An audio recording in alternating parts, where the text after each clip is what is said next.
going down.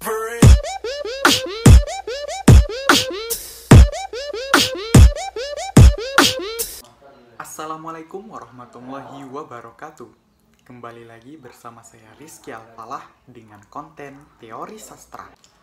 Pada kesempatan kali ini, kita akan membedah karya susastra dengan menggunakan pisau bedah teori sosiologi.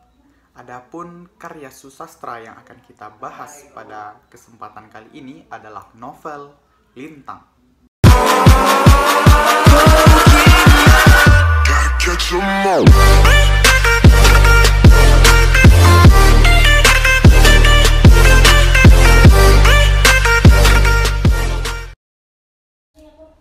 Sosiologi sastra adalah salah satu pendekatan dalam kajian sastra yang memahami dan menilai karya sastra dengan mempertimbangkan segi-segi sosial atau kemasyarakatan.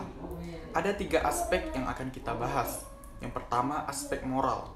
Aspek moral yang terdapat dalam novel Lintang karya Ardini Pangestuti ini berupa persoalan hidup yang menyangkut akhlak, budi pekerti para tokoh sebagai manusia yang hidup berkecukupan. Pertama, tokoh Gilar bermoral baik. Ucapan Gilar kepada Nur Endah menunjukkan bahwa Gilar bermoral baik.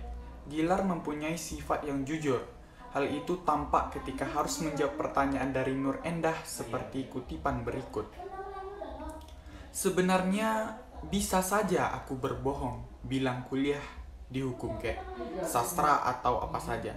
Tetapi aku tidak mau berbohong. Karena orang berbohong itu akhirnya ya ketahuan juga. Ucapan Gilar saat dia akan mengundurkan diri dari perusahaan jamu yang mengawali karirnya.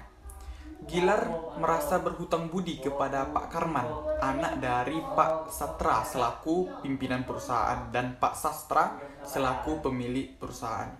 Dari hal tersebut dapat diketahui bahwa Gilar bermoral tinggi. Yang kedua ada aspek etika. Dalam masyarakat, etika sangatlah penting.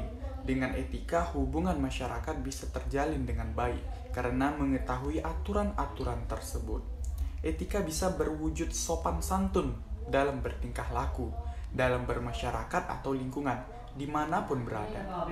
Etika Gilar tergambar dari ucapan Gilar saat bertemu omnya ketika dia baru tiba di rumah tantenya, menunjukkan bahwa Gilar mempunyai etika yang baik. Hal itu tampak pada kutipan berikut.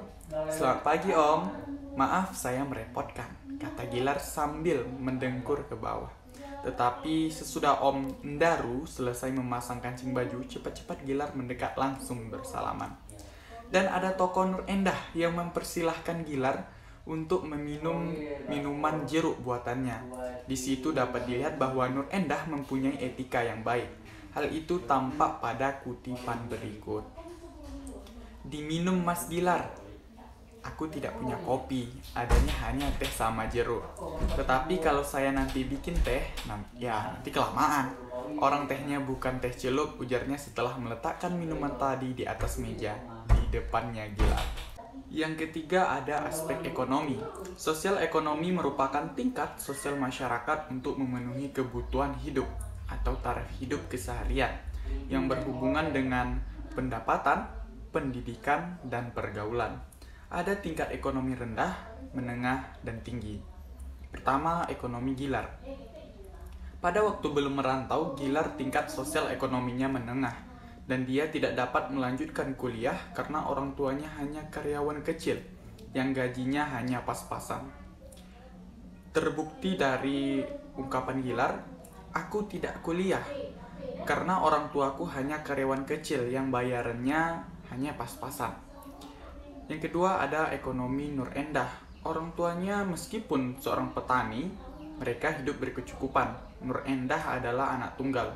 Jadi Nur Endah dimanja oleh ayah dan ibunya. Hal itu tampak pada kutipan berikut. Orang tuanya meskipun tani tapi cukup, malah termasuk disegani oleh warga desanya. Anaknya hanya satu, Nur Endah. Jadi Nur Endah dimanja oleh ayah dan ibunya. Dari kutipan di atas dapat diketahui bahwa Nur Endah tingkat sosial ekonominya menengah. Karena meskipun orang tuanya petani, tetapi mereka hidup dengan berkecukupan. Demikianlah pembahasan tentang teori sosiologi pada novel Lintang.